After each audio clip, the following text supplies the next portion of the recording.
इंसान की वो फितरत जिसमें वो हर चीज के पीछे क्वेश्चन मार्क खड़ा करता है। सर आसमान नीला क्यों है, सागर नीला क्यों है, पानी गीला क्यों है, हवा सूखी क्यों है, ऐसी कुछ भी पता नहीं क्या ऊट पटांग जो मन में क्वेश्चन आ रहा है आना चाहिए। कोई भी गोल बिना किसी प्लान के एक विश होता है बस। विश क्या कि काश मेरे पंख होते मैं उड़ जाता। बच्चों आप क्लास 9th से क्लास 10th में आए हो, अगर आप वो बच्चे हो जो 9th से 10th में आए हो, ये वीडियो आपके लिए है। इसको बहुत तरीके से समझने की कोशिश करना बच्चों, क्योंकि मैं आपको बताने जा रहा हूं इस वीडियो में कि कैसे हमें 10th क्लास को पढ़ना है। पहला बोर्ड होगा हमारा, डराऊंगा नहीं मैं बोर्ड के बारे में, आपको चिंता मत करो, डरने की बात भी नहीं है, लेकिन एक एक्साइटमेंट रहता है, थोड़ा बहुत नर्वस रहती है कि अरे सर हमने बहुत बचपन से सुना था कि बोर्ड जैसी कुछ चीजें होती है, कैसे करें। तो उन्हीं चीजों को मैं आज आपको बताने जा रहा हूं। सबसे पहले पॉइंट से एक बार स्टार्ट करूं क्या? पहला पॉइंट है don't act like a kid. क्यों सर आज हम बड़े हो गए क्या? अब हम सर 9 से 10th में आ गए क्या? अब हम बड़े हो गए, हमारे ऊपर जिम्मेदारियों का बोझ आ गया? नहीं बच्चों, ऐसा नहीं है। Don't act like a kid, be a kid. हमें बच्चे की तरह नहीं बनना, हमें बच्चा ही रहना है, जैसे हम हैं वैसा ही रहना। दिल तो बच्चा है जी। सर ऐसा क्यों कह रहे हो आप? सर हमें तो मैच्योर होना चाहिए। घर वाले तो कहते हैं कि अब बड़े कब हो गए, तुम इतने साल के हो गए, बड़े कब हो गए? बच्चों मैं आपसे कहना चाहता हूं कि हमेशा अपने अंदर का जो बच्चा है वो जिंदा रहना चाहिए। क्यों सर, कैसे बोलना चाह रहे हो आप, क्या मतलब है इसका? बच्चों एक बात समझो, एक छोटा बच्चा होता है 2-3 साल का, जब नया नया बोलना सीख रहा होता है, क्या करता है वो? उसको जो चीज दिखती है वो हर चीज पे क्वेश्चन मार्क खड़ा करता है। वो किसी चीज को मानता नहीं है, वो कुछ भी पूछता है जो उसको समझ में आ रहा। रोड में चलते चलते पूछेगा ये क्या है। आपने आज तक कभी ना सोचा हो भले कि ये क्या है, कभी उनके फादर ने कभी ना सोचा उस बारे में कि क्या है, वो मान के चल दियो आए कुछ। लेकिन बच्चे की क्यूरियोसिटी है, वो एकदम कोरा कागज है, वो हर चीज के पीछे क्वेश्चन मार्क खड़ा करता है। और यही एबिलिटी है बच्चों इंसान की, जिसने आज इतने बड़े बड़े आविष्कार जो आज हमें देखने को मिल रहे होते हैं, उसका कारण ही यही है। इंसान की वो फितरत जिसमें वो हर चीज के पीछे क्वेश्चन मार्क खड़ा करता है, चीजों को मानता नहीं है बच्चों, वो चीजों को जानने की चेष्टा कर रहा होता है, कोशिश कर रहा होता है। वो वाली कोशिश हमारी हमेशा रहनी चाहिए, और इसके लिए मैं कहता हूं कि बच्चे हमारे आइडियल होने चाहिए, ये काम हमें करना चाहिए। इसीलिए आपकी भी अगर इस तरह की चीज, कई बार क्या होता है कि हमें कोई दबा देता है, जैसे हमने कभी पूछा, फॉर एग्जांपल पेरेंट्स से पूछ लिया, फॉर एग्जांपल नॉन इंटेंशनली कई बार ऐसा हो जाता है कि वो अपने काम में बिजी हैं, या कई बार ऐसा हो जाता है कि टीचर से पूछा, वो बोलते, मतलब ऐसा होता नहीं है जनरली, लेकिन कई बार 1% केस मान लेते हैं कि ऐसा हो जाता है कि बोल देते हैं कि इलॉजिकल क्वेश्चन है, मत पूछो। क्वेश्चन कभी भी इलॉजिकल नहीं होता। हर क्वेश्चन बच्चों आदर के लायक होता है, रिस्पेक्ट के लायक होता है। क्वेश्चन चाहे कुछ भी हो, सर आसमान नीला क्यों है, सागर नीला क्यों है, पानी गीला क्यों है, हवा सूखी क्यों है, ऐसी कुछ भी पता नहीं क्या ऊट पटांग जो मन में क्वेश्चन आ रहा है आना चाहिए। क्वेश्चन बाहर निकल के आना चाहिए, क्योंकि जब क्वेश्चन आएगा तभी आंसर निकल के आएगा। सर आइजैक न्यूटन ने अगर कभी ना सोचा होता कि उससे ऊपर से नीचे क्यों गिरा, तो कैसे हम ग्रेविटेशन के बारे में पता करते, कैसे हम अपने सैटेलाइट्स को भेजते फ्यूचर में ऐसे करके। तो हर बड़े बड़े आविष्कार एक छोटे से प्रश्न से शुरू होते हैं, क्वेश्चन मार्क से शुरू होते हैं। इसीलिए कहना चाहूंगा कि क्वेश्चन मार्क हमेशा अपने मन में होना चाहिए। आप देखो पहली बार आज मुझे देख रहे हो सकता है पता नहीं कभी आप गलती से दिख गया हो वीडियो, कभी आगे देखो ना देखो या जो भी होगा, लेकिन यह बात हमेशा ध्यान रखनी है कि हमेशा हमें क्वेश्चन मार्क करने की अपनी एबिलिटी को कभी भी खत्म नहीं होने देना।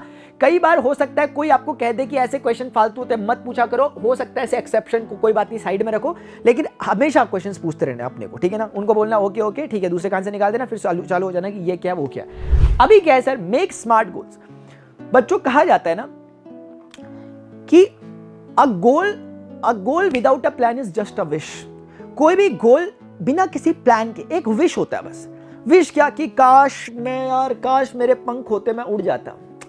ऐसा ये क्या है? ये एक विश है, काश मेरे पंख होते, और फिर बैठ के फिर आगे फिर खेलने चले गए अपना प्ले स्टेशन वगैरह, उसके बाद। लेकिन एक बच्चा और था, उसने भी सोचा काश मेरे पंख होते, फिर उसने प्लान बनाना चालू किया, उस विश को प्लान बनाना चालू किया, और प्लान से देखो गोल कैसे बनते हैं। उसने कहा काश मेरे पंख होते, उसने फिर मन में पूछा पंख से मैं क्या करता? उड़ता। उसने कहा उड़ने के लिए पंख ही होना जरूरी है क्या?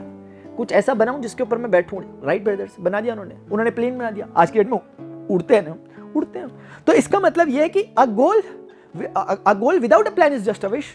इसलिए विश मांग लो, कोई बात नहीं, विश दुनिया भर में लोग बहुत विश मांगते हैं, लेकिन अगर आप चाहते हो कि आपकी विश एग्जीक्यूट हो, रियलिटी में तब्दील हो, उसके लिए प्लान बनाना पड़ता है बच्चों। एक स्मार्ट प्लान मैं आपको बता रहा हूं। स्मार्ट गोल क्या? स्मार्ट गोल में SMART के आप जो फर्स्ट इनिशियल्स लोगे, आपका प्लान जो होना चाहिए वो हमेशा, जो आपका गोल होना चाहिए वो स्पेसिफिक होना चाहिए। स्पेसिफिक मतलब आपको एग्जैक्टली पता होना चाहिए कि मैं करने क्या वाला हूं। जैसे आप 10th के लिए पढ़, आपको एग्जैक्टली पता होना चाहिए भाई मैं ओलंपियाड वगैरह की प्रिपरेशन कर रहा हूं, मुझे जेई के लिए जाना है, आगे नीट के लिए जाना है, एनडीए ऑफिसर बनना है, या मुझे स्ट्रिक्टली बोर्ड एग्जामिनेशन को पढ़ना है, एकदम सीधा डायरेक्शन होना चाहिए, यानी कि स्पेसिफिक होना चाहिए अपने गोल के लिए आपको। दूसरा, आपका गोल मेजरेबल होना चाहिए। मेजरेबल मतलब क्या? अभी 10वीं में पढ़ लो, अभी 10वीं में पहुंचे, अरे सर मुझे ना यूपीएससी क्लियर करना है। अभी यूपीएससी क्लियर करना है तो यूपीएससी से पहले कम से कम ग्रेजुएशन कर लो, ग्रेजुएशन से पहले तुम्हें 12th करना पड़ेगा, 12th से पहले तुम्हें 11th 10th करना। तो सिर्फ ऐसा नहीं कि कुछ भी बोला, मेजरेबल होना चाहिए। मेजरेबल मतलब कि आपका गोल एक स्पेसिफिक टाइम पीरियड वगैरह से डिफाइन होना चाहिए, यानी कि 1 साल के अंदर मुझे ये काम करना है। दूसरी बात, अचीवेबल गोल होना चाहिए। अचीवेबल गोल का मतलब यही हुआ बच्चों, अचीवेबल मतलब जो अचीव किया जा सकता है। अभी आपकी जो प्रेजेंट पोजीशन है उसके आधार पर फर्स्ट डिजर्व देन डिजायर, सोचने की कोशिश करनी। ऐसा नहीं कि कुछ भी सोच लिया, ऐसा नहीं कि भाई कुछ भी सोच लिया कि मैं हिमालय को अपने हाथ पे ऐसे खड़ा कर दूंगा, ऐसे कर दूंगा। ऐसे कुछ अचीवेबल गोल्स होने चाहिए। अब आप बताओ बोर्ड एग्जामिनेशन में क्या टॉप कर रहा है? अचीवेबल गोल नहीं है सर।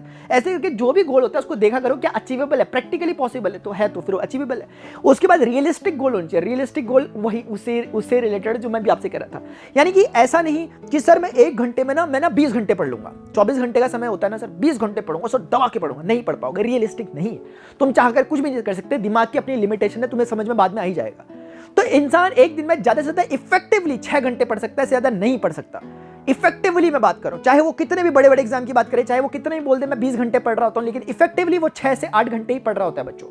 तो रियलिटी यही है। अब इन 6 से 8 घंटे को कितना ज्यादा प्रोडक्टिव बना सके हम, ये हम पर डिपेंड करता है। सिर्फ कॉपी किताब लेकर बैठने वाली बात है तो 20 घंटे 22 घंटे तुम बैठ सकते हो, लेकिन अगर तुम चाहते हो कि जो तुम बैठ रहे हो, जो तुम पढ़ रहे हो, वो प्रोडक्टिविटी निकल के आए, 6 से 8 घंटे अपने एक रियल टाइम होता है, उसी रियल टाइम के साथ खेलना होता है। इसीलिए अपने गोल्स रियलिस्टिक भी होने चाहिए साथ में। अगली बात आती है टाइमली। टाइमली का मतलब यही हुआ कि जो भी आपका गोल होना चाहिए वो प्री डिफाइंड होना चाहिए, उसमें टाइम ड्यूरेशन आपको पता होना चाहिए कि सर मैं सबसे पहले मैक्रोस्कोपिक गोल बनाऊंगा। मैक्रोस्कोपिक गोल का मतलब फॉर एग्जांपल सर मैंने 10th बोर्ड एग्जामिनेशन को क्रैक करना है, टॉप करना है इस बार अपने बोर्ड को। तो अब ये तो हो गया मैक्रोस्कोपिक, 1 साल का आपने टाइम ड्यूरेशन बांध दिया। लेकिन क्या 1 साल का है तो एग्जामिनेशन के 1 दिन पहले आकर पढ़ाई करना चालू करोगे? नहीं सर। अब मैं अपने जो मैक्रो गोल्स है उन्हें माइक्रो गोल्स में तब्दील करूंगा। उन गोल्स को, यानी कि जो मेरे मैक्रो गोल्स थे, लॉन्ग टर्म गोल्स थे, उन्हें मिड टर्म गोल्स में मैं ब्रेक करूंगा। मिड टर्म मतलब क्या कि 1 साल में अगर मैं इतना करूंगा तो मुझे 6 महीने में कितना कर देना चाहिए ताकि मैं 1 साल में इतना कर पाऊं। ये हो गया आपके मिड टर्म। अभी मिड टर्म से पहले उसके बाद आओगे फिर नीचे, यानी कि मिड टर्म के बाद आओगे स्मॉल टर्म, यानी कि दूसरे शब्दों में माइक्रो टर्म गोल कह सकते हो।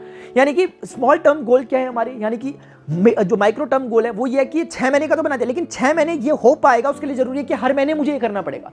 फिर हर महीने को आप अल्ट्रा माइक्रो में तोड़ो, कि मतलब महीनों को फिर आप तोड़ो दिनों में, हफ्तों में, फिर हफ्तों को तोड़ो दिनों में, दिनों को तोड़ो घंटों में। तो आपको इससे क्लैरिटी हुई कल का आने वाला दिन अगर मैं वो कर पाऊंगा तो ही मैं इस पूरे हफ्ते का टारगेट पूरा कर पाऊंगा। हफ्ते का टारगेट पूरा होगा तो महीने का टारगेट पूरा होगा, महीने का टारगेट पूरा होगा तो 6 महीने का टारगेट पूरा होगा, 6 महीने का टारगेट पूरा होगा तो 1 साल का टारगेट पूरा होगा, और 1 साल का टारगेट पूरा होगा बच्चों तो आप अपने गोल को अचीव कर पाओगे। इस तरीके से आपको छोटे छोटे हिस्सों में अपने टारगेट्स को, इससे फायदा क्या होता है, अगर आपने आज का टारगेट कंप्लीट नहीं कर पाए तो आपको समझ में आएगा कि भाई आज का नहीं कर पाया तो अब मुझे इसकी पूर्ति करनी है, तो आप एक दिन में ही समझ जाओगे कि मुझे क्या करना है। अपने गोल को अपने हिसाब से ओरिएंटेट कर दोगे और नेक्स्ट दिन फिर अपनी तैयारी को अच्छे तरीके से करोगे। तो इसमें आपका जल्दी जल्दी आप अपने आप को इंट्रोस्पेक्ट कर रहे होते हो तो इससे फायदा मिल रहा होता है। इसीलिए आपके शॉर्ट टर्म गोल्स यानी माइक्रो गोल्स बने होने बहुत जरूरी है, इसलिए स्मार्ट गोल्स बनाओ। अगली बात है सर की पढ़ाई कैसी करें, सेल्फ स्टडीज करें या कोचिंग सेंटर में जाएं। यहाँ पे अपने एनवी सर पढ़ा रहे हैं, देखो यहाँ पे क्या हमें सेल्फ स्टडी करनी चाहिए या फिर हमें जाना चाहिए कि कोचिंग सेंटर में। बच्चों ये बात भी अगर मैं आपको ऑनेस्टली बोलूं, सबसे पहले हमें किताबें पढ़नी चाहिए, हमें देखना चाहिए प्रॉब्लम कहाँ पे आ रही है, दिक्कत कहाँ पे आ रही है। हो सकता है हमारे पास एनवायरमेंट ना हो सकता है हम जिस स्कूल में पढ़ते हो सकता है कह रहा हूँ कि वहां पर आपको उस तरह का एक्सपोजर ना मिल पा रहा हो जो आपके रिक्वायर्ड एग्जाम के लिए जरूरी है। मान लेते हैं आपने सोचा हो कि आगे जाके मुझे JEE की प्रिपरेशन करने में फॉर एग्जाम्पल कुछ भी, तो अगर उसके लिए सही मार्गदर्शन हमें नहीं है हमारे पास और अगर हमें मिल पा रहा है कहीं से तो हमें जाना चाहिए। लेकिन अगर हमें लगता है कि चीजें डुएबल है, सेल्फ डुएबल है, भाई ये तो मैं खुद ही कर सकता हूं, बस मुझे किताबों की जरूरत पड़ेगी, किताबें पढ़ लूंगा, यूट्यूब से लेक्चर्स देखूंगा, तो फिर खुद भी कर सकते हो। ये इंडिपेंडेंटली आप पर डिपेंड करता है, ये आर्बिट्ररी होता है। यानी कि ऐसा नहीं कि दोस्त कोचिंग जा रहा है तो मैं कोचिंग जाऊं, मेरे पेरेंट्स ने बोला जाना चाहिए तो मैं जा रहा हूं। जब तक खुद को सेल्फ रियलाइज नहीं होगा तब तक कुछ नहीं होगा, क्योंकि कोचिंग में जाकर भी आपको सिर्फ कोच किया जाता है बच्चों, आपको सिर्फ रास्ता दिखाया जाता है, कॉन्सेप्ट समझाए जाते हैं, लेकिन अल्टीमेट काम प्रैक्टिस करना तो आपका काम है। जितने सारे बच्चे बैठे रहते हैं, क्या सारे बच्चे टॉप IITs में जाते हैं? नहीं सर, इनमें से कुछ सिलेक्टेड बच्चे जाते होंगे। क्यों जाते होंगे? क्योंकि उन्होंने टीचर ने जो काम कराया वो तो किया ही किया, लेकिन साथ में अपना जो सेल्फ प्रैक्टिस वाला काम था वो उन्होंने किया। तो ये सब्स्टिट्यूट कभी भी नहीं होगा इस चीज का, सेल्फ वाले का। अभी नेक्स्ट आता है, सर क्या यूट्यूब चैनल से कुछ हो पाएगा? कोई यूट्यूब चैनल बच्चों हो सकता है, डेफिनेटली यस। अगर आप आज की डेट में देखो तो यूट्यूब में आपको एक से एक एजुकेटर्स बहुत अच्छे तरीके से पढ़ाते मिल जाएंगे, लेकिन आपको मैं टिप देना चाहूंगा, कुछ ध्यान से सुनना। कौन सा यूट्यूब चैनल अच्छा बताओ जरा मुझे कमेंट सेक्शन में, बताओ जरा कौन सा यूट्यूब चैनल अच्छा है। यार बोलो ना यार। हाँ तो सर यूट्यूब चैनल वो अच्छा है कि नहीं, इसका पैरामीटर कभी भी number of subscribers, number of views नहीं है, इस बात को समझ लेना। आजकल बहुत से तरीके हैं जिनके द्वारा लोग, आपको पता नहीं होगा मैं बताता हूँ, जिससे बहुत सारे व्यूज ला सकते हैं, बहुत सारे सब्सक्राइबर्स ला सकते हैं, जो फेक होते हैं, आपकी जानकारी के लिए बता रहा हूँ। तो वो तो पैरामीटर नहीं है, क्योंकि तो आपको क्या, अगर आपको कोई टॉपिक पढ़ना है, आप ट्रिग्नोमेट्री पढ़ने जा रहे हो, आपको कोऑर्डिनेट ज्योमेट्री पढ़नी है, आप सर्च करोगे यूट्यूब में, कुछ टीचर्स आपको दिखाई देंगे, आप उनको पढ़ोगे, इर्रिस्पेक्टिव ऑफ कि उनके कितने सब्सक्राइबर हैं, इर्रिस्पेक्टिव ऑफ कि उनके कितने नंबर ऑफ व्यूज है, अगर आपको समझ में आता है अच्छे से, तो इसका मतलब यह है कि ये टीचर आपके लिए बेस्ट है।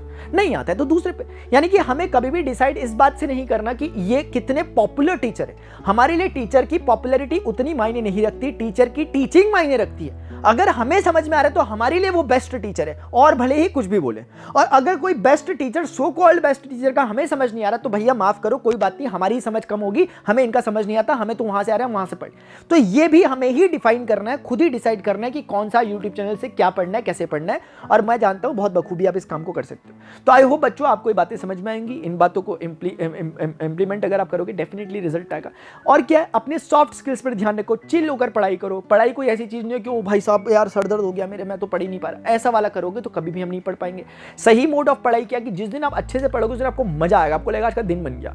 तो ये वाला, अगर ये नहीं आ पा रहा फील, तो तब तक कोशिश करो, क्योंकि मैं अपने एक्सपीरियंस से कह रहा हूं कि पढ़ाई करके मजा आता है, ना कि हमें पढ़ाई करके सजा मिल रही होती है, ना कि हमें मजबूरी में पढ़ना था। मजबूरी में पढ़ोगे तो ना तो समझ आएगा ना तो मजा आएगा। अगर मजे में पढ़ोगे, मजा भी आएगा, नंबर भी आएंगे, करियर भी बनेगा, सब कुछ होगा और बहुत कुछ होगा। अभी के लिए बच्चों इतना ही। नीचे कमेंट सेक्शन में आप बताओ कि आपको इन सब में से कौन सा बेस्ट पॉइंट लगा, और क्या आप चाहते हो कि आगे कौन से चैप्टर से हम स्टार्ट करें चीज़ों को, क्योंकि इसमें 10th क्लास के लिए, 11th क्लास के लिए सब काम तो हम कर ही रहे हैं। अभी के लिए इतना ही यार। वीडियो को लाइक जरूर करो, अगर पसंद आया तो तुम लाइक वाइक कुछ करते नहीं यार बच्चों, लाइक क्या करो, ठीक है ना। चैनल को सब्सक्राइब करो ताकि आपको अपडेट्स मिलती रहें, क्योंकि हमने यहाँ पर क्लासेस चालू करनी है, बहुत जल्दी लाइव क्लास। अभी के लिए इतना ही, मिलते हैं नेक्स्ट सेशन में। टिल देन गुड बाय, सी टेक केयर, जय हिंद, बाय।